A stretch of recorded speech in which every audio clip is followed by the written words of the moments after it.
بسم اللہ الرحمن الرحیم۔ معزز سامعین و ناظرین، قرآن کریم کی تلاوت ہمارے دین میں اعلیٰ درجے کی عبادت شمار ہوتی ہے۔ پیارے پیغمبر صلی اللہ علیہ وسلم کا ارشاد ہے کہ تلاوت قرآن کریم کے وقت ایک ایک حرف پر 10 نیکیوں کا اجر اور ثواب ملتا ہے۔ من قرأ بحرف من کتاب اللہ فلہ بھی حسنہ والحسنۃ بعشر امثالہ۔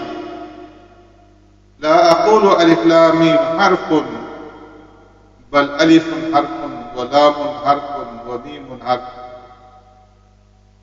فرمایا کہ جو آدمی قرآن کریم کی تلاوت کرتا ہے تو ہر حرف کے اوپر اسے 10 نیکیاں ملتی ہیں۔ میں یہ نہیں کہتا کہ الف لام میم ایک حرف ہے، بلکہ الف لام میم کے اندر الف الگ حرف ہے، لام الگ ہے، میم الگ ہے۔ جس نے صرف الف لام میم کو پڑھا تو اس کے پڑھنے کے اوپر سے 30 نیکیاں ملیں گی۔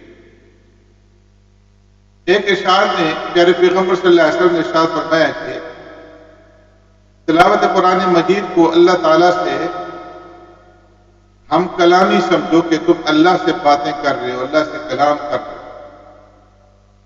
فرمایا کہ جتنی دیر بندہ تلاوت میں مصروف رہتا ہے تو رب العالمین اس بندے کی طرف متوجہ رہتے ہیں۔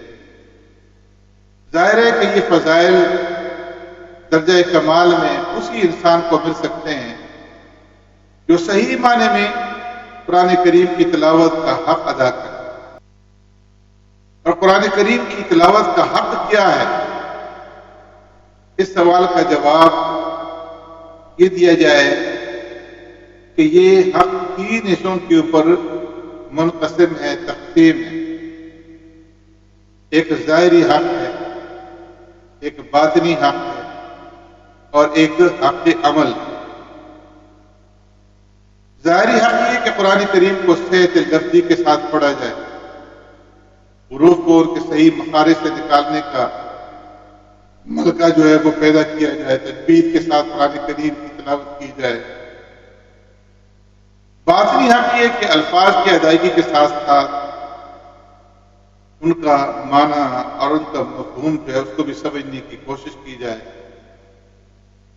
یہ معلوم ہو کہ جو کچھ پڑھ رہا ہوں اس کا مطلب کیا ہے اور اللہ کا یہ کلام مجھ سے کیا تقاضا کر رہا ہے۔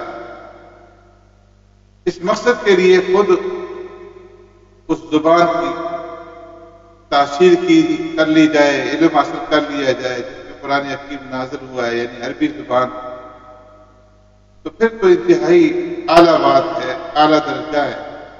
لیکن اگر اس کی ہمت نہ ہو تو جو مستند ترجمے اور تفاسیریں ہیں وہ مستند علماء کی نگرانی میں ان کا مطالعہ کیا جائے۔ اور حق عمل یہ کہ اسے پڑھنے اور سمجھنے کے بعد اس کے اوپر عمل کیا جائے۔ اس لیے کہ قرآن کریم کے نزول کا مقصد تبھی پورا ہوتا ہے کہ جب انفرادی اور اجتماعی زندگی میں ہم اس سے روشنی حاصل کریں۔ ہماری شخصی اور قومی نجات کا دار و مدار اسی بات پر ہے کہ ہم قرآن حکیم کی تلاوت کے یہ تینوں حقوق جو ہے وہ بجا لائیں۔ اب دیکھنا یہ ہے کہ ہم میں سے ہر ایک انسان ان 3 حقوق کو کہاں تک بجا لاتا ہے۔